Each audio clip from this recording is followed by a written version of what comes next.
Deus nos advertiu sobre o estado e suas consequências negativas, mas, assim como pecadores, o povo tende a não escutá-lo, preferindo os grilhões em seus pés. Este é o Visão Libertária, sua fonte de informações descentralizadas e distribuídas. Há mais de 3.000 anos, o Altíssimo alertou sobre os perigos de confiar cegamente nos governantes terrenos. Por meio do profeta Samuel, ele preveniu que entregar o próprio destino a um rei, um estado totalitário, levaria a grandes violações de direitos, servidão e sofrimento. Até mesmo Deus mostrou que as amarras estatais não são seu ensinamento. Deus começou falando assim para Samuel, no capítulo 8, versículos de 9 a 22. Citação: Agora atenda-os, mas advirta-os solenemente e diga-lhes quais direitos reivindicará o rei que os governará. Samuel transferiu todas as palavras do Senhor ao povo, que estava lhe pedindo um rei, dizendo: O rei que reinará sobre vocês reivindicará com o seu direito o seguinte: ele tomará os filhos de vocês para servi-los em seus carros de guerra e em sua cavalaria, e para correr à frente dos seus carros de guerra. Colocará alguns como comandantes de 1.000 e outros como comandantes de 50. Ele os fará arar as terras dele, fazer a colheita e fabricar armas de guerra e equipamentos para os seus carros de guerra. Tomará as filhas de vocês para serem perfumistas, cozinheiras e padeiras. Tomará de vocês o melhor das plantações, das vinhas e dos olivais, e os dará aos criados dele. Tomará 1/10 dos cereais e da colheita e das uvas, e o dará aos seus oficiais e a seus criados. Também tomará de vocês para seu uso particular os servos e as servas, e o melhor do gado e dos jumentos. Tomará de vocês 1/10 dos rebanhos, e vocês mesmos se tornarão escravos dele. Naquele dia, vocês clamarão por causa do rei que vocês mesmos escolheram, e o Senhor não os ouvirá. Todavia, o povo recusou a ouvir Samuel, e disse: Não, queremos ter um rei. Seremos como todas as outras nações. Um rei nos governará e sairá à nossa frente para combater em nossas batalhas. Depois de ter ouvido tudo o que o povo disse, Samuel o repetiu perante o Senhor. E o Senhor respondeu: Atenda-os e dê-lhes um rei. Fim da citação. Infelizmente, a humanidade não deu ouvidos ao conselho divino. Em todos os cantos da terra, povos abraçam estados cada vez mais poderosos, arrogantes e opressores, e padecem exatamente dos males contra os quais haviam sido prevenidos.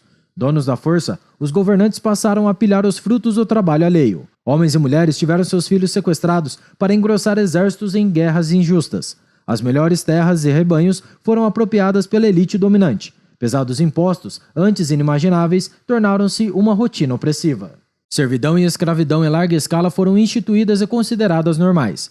Toda forma de tirania tornou-se possível quando o povo entregou seu poder, liberdade e responsabilidade nas mãos de um Estado onipotente. Mas a opressão tomaria uma feição ainda mais sombria. Ao longo dos séculos, governos golpeariam as mais profundas convicções do espírito humano, a liberdade de consciência e crença.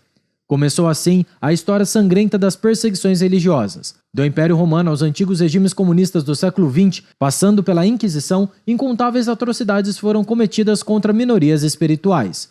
Quando o Estado controla a fé, ele a deturpa para justificar a própria tirania. Surge uma religião oficial, compulsória, que não tolera dissidentes. Cristãos foram lançados aos leões ou queimados na fogueira. Judeus enfrentaram massacres e guetos. Muçulmanos, hindus, budistas e tantos outros crentes também provaram do fel amargo da intolerância estatal. A lista de vítimas inocentes parece não ter fim. A perseguição dos primeiros cristãos pelo Império Romano é o marco sinistro dessa era de ódio. Por professar fé em Jesus, homens e mulheres foram executados de formas brutais, como crucificação, queima viva e exposição a feras selvagens nos circos. Estima-se que 700.000 cristãos tenham sido martirizados antes de o Edito de Milão legalizar o cristianismo em 313 d.C. Em meados do século XIII, o Papa Inocêncio III deu início à Inquisição para combater hereges na Europa. Milhares de cátaros, valdenses e outros grupos dissidentes foram torturados e mortos sob acusação de heresia e bruxaria. Calcula-se que a Inquisição tenha vitimado ao menos 40.000 pessoas até o século XVI. Mais recentemente, durante a era stalinista na União Soviética, líderes religiosos e fiéis sofreram perseguição impiedosa. Dezenas de milhares de sacerdotes cristãos foram executados ou enviados a gulags, e mais de 10.000 igrejas foram fechadas ou destruídas apenas na década de 1930. O genocídio de 6 milhões de judeus durante o Holocausto na Alemanha representa o ápice do ódio religioso patrocinado por um Estado. Amparado por leis raciais, o regime do bigodinho levou adiante a solução final para exterminar totalmente os judeus na Europa por meio de câmaras de gás, fuzilamentos em massa e campos de concentração. Infelizmente, a história não é coisa apenas do passado. Ainda hoje, igrejas são fechadas, liturgias proibidas e fiéis perseguidos em dezenas de países. Na China, desde que o Partido Comunista assumiu o poder em 1949, autoridades têm prendido e torturado cristãos, fechado igrejas e queimado bíblias. Estima-se que ainda exista cerca de 50 mil prisioneiros religiosos na China. No Paquistão, a minoria cristã sofre constantes ataques e discriminação. A lei anti-blasfêmia é usada para perseguir falsamente esses fiéis, que chegam a ser linchados por turbas enfurecidas. Entre 1987 e 2017, foram registrados mais de 1.500 casos de abuso dessa lei contra cristãos. Na Coreia do Norte, qualquer prática religiosa fora da adoração obrigatória dos líderes Kins é estritamente proibida. Dezenas de milhares de budistas e cristãos clandestinos são torturados em campos de trabalho forçados sob condições desumanas. Liberdade religiosa e limitação do poder estatal andam lado a lado. Onde uma avança, a outra também prospera. E onde uma é oprimida, a outra inevitavelmente definha.